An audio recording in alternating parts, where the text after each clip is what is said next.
Hey guys, Lou here from Lucifer's Blade. Got a few Les George pieces on the, well, I would say it's a table, but it's really the TV stand here in my hotel room. I'm in Massachusetts this week, so why do I have all these knives? Well, I get bored, so I carry a bunch of them in a Spyderco roll, and another thing I bought on Amazon that holds a bunch of knives. But anyways, let's get to it. I'll go over some models, but the big one is going to be this one, which we'll get to last, of course. So going over some models.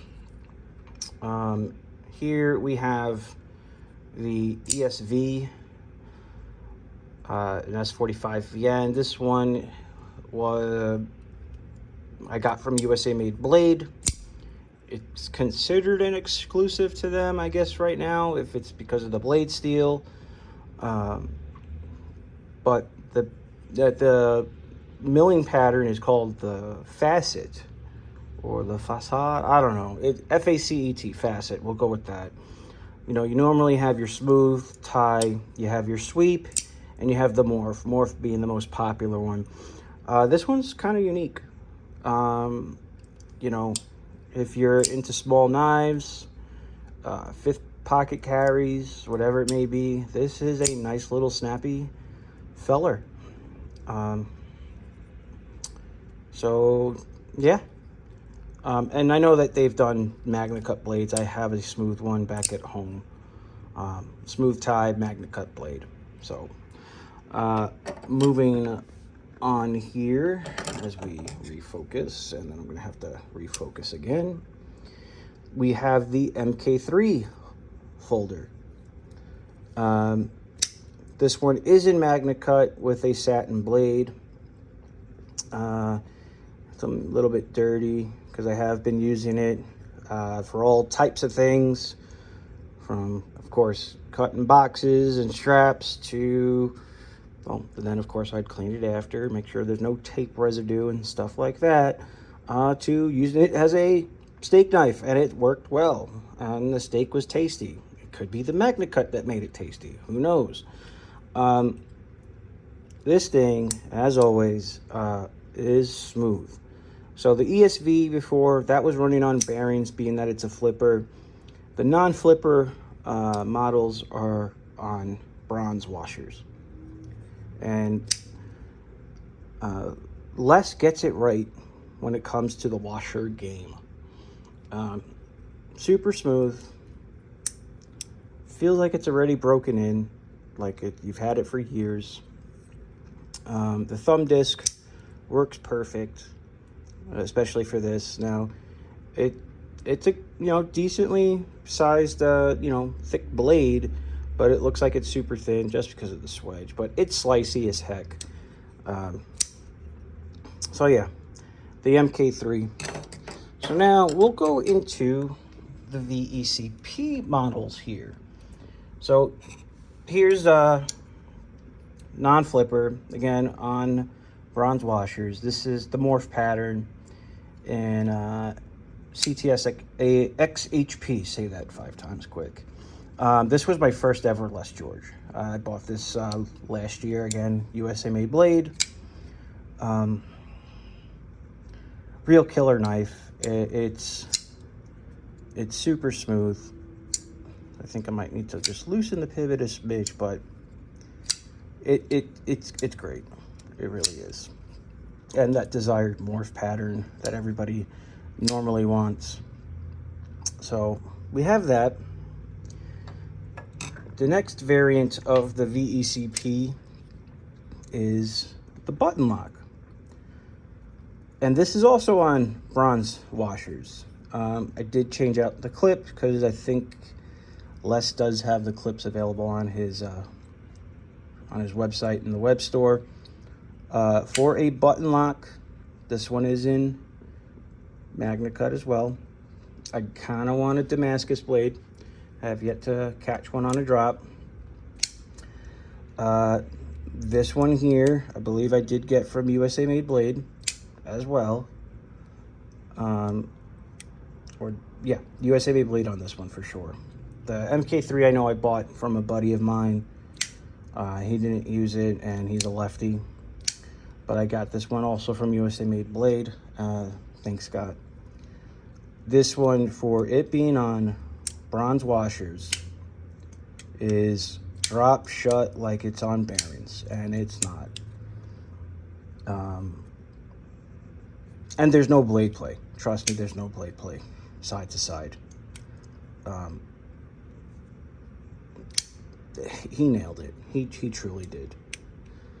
And if I didn't mention, Magna Cut on this one as well. And it's also like a smidge. It feels like it's a smidge bigger compared to the manual one. They look like they're about the same size, but I don't know. It just seems a bit beefier, probably because of the button. Now, we'll get into the VECP in a Damascus blade, Chad Nichols stainless, according to Les. And I did change the clip on this one as well. Now, the blade on this one is a hand ground hollow grind blade. The hand ground customs have a different logo on the blade. Come on, girl, focus. So he's got the George name and then the extra cross. Compared to the other models, just say George and the blade steel, no cross. So this was from the 2022 12 Days of Christmas DLT drop last year. This is my first Chad Nichols Damascus piece. This thing is just butter. And for some reason, and I know it's not meant to be, I can front flip it if I had to, but I'm not going to. I don't know what the pattern is considered according to Chad Nichols. This is definitely a fancy carry when I'm rocking it, for sure. Yeah. So now, the elephant in the room, literally. So you're probably wondering, oh, that's just a super, it's like a VECP extra large. No. The VECP is based off of this one. And you can see we have the custom cross because this is a handmade blade by Les himself. We have the spoon style clip on here. Great action, G10 scale. But what do we call this? Well, you've probably heard the name. This is the Rockeye. ProTech has an automatic version of the Rockeye, but it ain't as big as this. I don't own the ProTech Rockeye, but this thing, I bought it on Recon 1. It was on their pre-owned section. And it was just chilling there. And definite impulse buy. It was one of those things like, shit, I have to have this.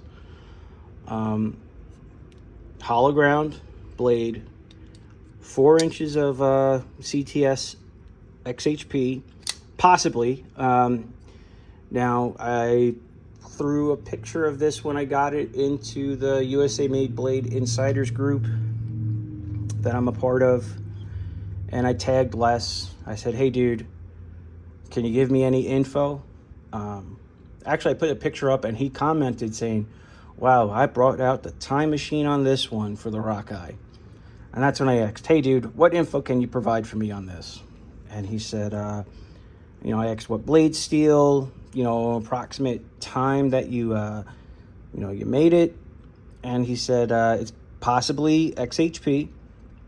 And he made these around 2010, 2011. When I got it, the action was, it was okay. It was as if the blade was never opened before. The amount of junk and gunk that I had to clean out of this guy. Lots of alcohol was used to clean this up. and I got the action down nice. Catches the nail. I can get it down that way. It's not a super hard detent. It's perfect for this. You could do the reverse flick and all. Overall length of the blade, I think, is 9.5. I really can't tell you if it's 9.5 because I'm not large enough like that. So yeah, so this, we need to get a variant. We need a manual Rockeye to come back. For the large blade lovers like I am, people will really enjoy this. Even if we had a, the machine ground model of that, whether it's like $500-600, I know people are going to eat it up and buy them. So again, my partial Les George collection here. ESV with the facet handles, MK3 folder, VECP with morph scales, VECP button lock, VECP with a hand ground Chad Nichols Damascus blade, and a custom Rockeye from the man himself. All right, folks, like, comment, subscribe, because that's what YouTubers say, and I'll make another video someday. So I'll catch you later. Bye.